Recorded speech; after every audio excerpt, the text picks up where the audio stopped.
Panginoon, salamat sa lakas na ibinibigay ninyo sa akin. Salamat sa pagpapala. Salamat sa lagi kang nakahanda na ako'y tulungan palagi. Alam kong lagi kang nakasuporta sa akin. Kahit ang nasa harapan ko ngayon, ang mga nangyayari ngayon, ang mga problema na nasa buhay ko ngayon ay hindi ko maintindihan. Kahit na ang tingin ko sa sitwasyon ko ngayon ay napakagulo. Sa iyo pa rin ako aasa, sa iyo pa rin ako kakapit, because you said in your word that you will always be there for me with a helping hand, as a father to me. I thank you, Lord. Hindi ako manghihina sa mga bagay na ito. Hindi ako mawawala ng loob, hindi ako matatakot dahil naniniwala ako na lagi kang andyan para ako ay sagipin sa mga problemadong araw tulad ng mga nararanasan ko, Panginoon. Alam ko, Lord, things will never be the same, na ang lahat ng ito'y magbabago, na ang lahat ng ito'y mabibigyan mo ng sagot, na ang lahat ng ito'y nasa harap ko lang na ikaw ay nagbibigay ng iyong blessings behind the scenes.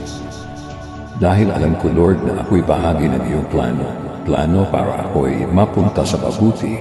Plano para mas mapaganda ang pinalalagyan ko. Plano para hindi ako masaktan. At plano na ikagaganda ng aking buhay, Panginoon. Sa iyo rin ako aasa, Panginoon, sa safety ng aking pamilya.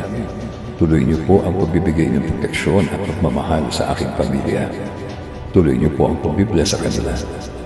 At ang aming bayan, Panginoon, huwag niyo rin pong pabayaan ang aming bansa.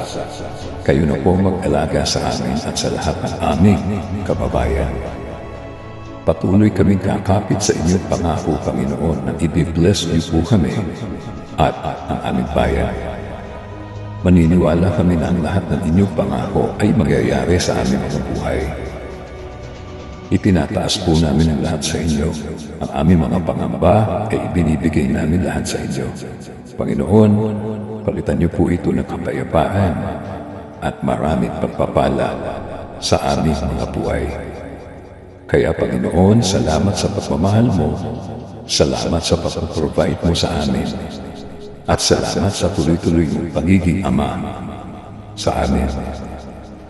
This is our prayer. In Jesus' name, amen.